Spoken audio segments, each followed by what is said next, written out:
Hey guys, today I'm going to cook a T-bone steak on the Weber kettle. So let's get queuing.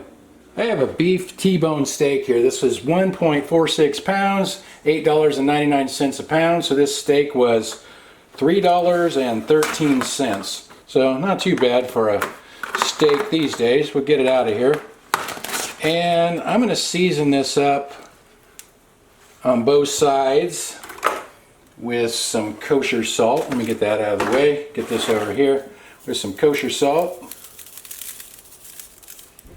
And some Johnny's seasoned pepper. Besides pepper, it says sugar, red and green bell pepper, garlic, and onion in it. I'll flip it over and do the other side. I'm just going to let that sit on the counter while I go outside and get the grill lit. This is my first grilling video at this new place, so I'm kind of figuring things out here. Okay, I've got Royal Oak lump charcoal there. I only filled the slow and sear about halfway full since it's just one steak.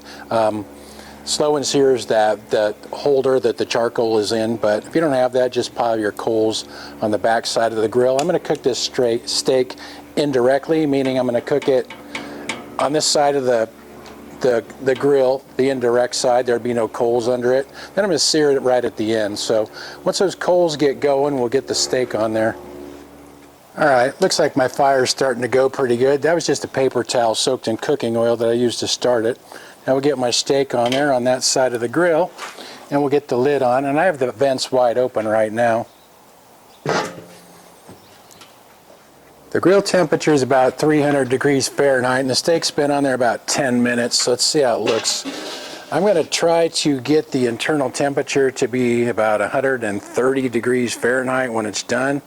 But we'll see how that goes. Okay, it's about 85 or so right there. So I'm going to flip it. I don't know if I really need to, but we'll see what the other side looks like here. Okay. I guess that looks good. I'll let it cook like that on that side for a little bit, and then we'll put it over the coals and sear it. All right, it's been 10 more minutes, so this has been on there about 20 minutes now. Let's take a look.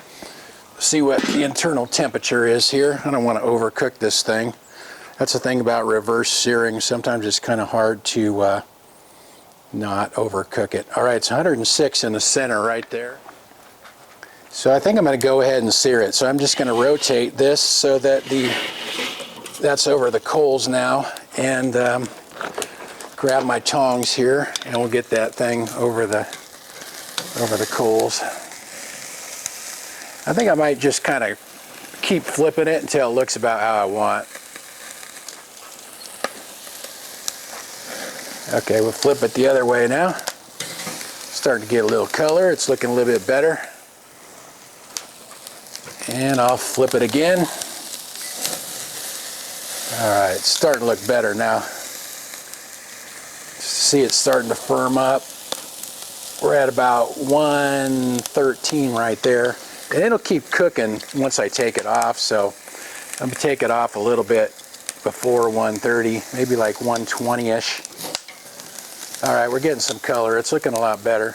I like just flipping it every 30 seconds or so. Okay, I just checked that, and there's 120 in the center, so I'm going to get it off of there. And we'll see how that turns out. I pulled this off the grill when the internal temperature was about 120 degrees Fahrenheit, and when I checked it a few minutes ago, about 5 or 10 minutes after I pulled it off the grill, it was about 131. So that's about as close as you're going to get. All right, let's see what this looks like inside. There's some pink to it. All right, let's cut off a piece and try it out.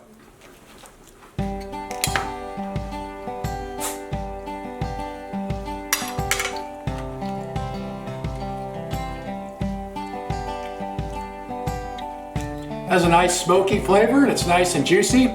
Came out just about how I wanted it. See what Annie thinks. Want to try some steak, Annie?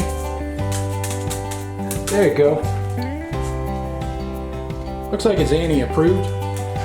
I've seared steaks in the beginning and then moved them to the indirect side, but I've noticed when I sear them at the end, the reverse sear like that, they always seem to come out juicier. I'm not quite sure why. Just takes a little bit of practice, Just have to remember that the steak temperature is going to keep climbing after you pull it off the grill. That one climbed 10 degrees because I pulled it off at 120 and it climbed to about 130. So you have to take it off a little bit sooner than you want it, than you want your internal temperature at the end.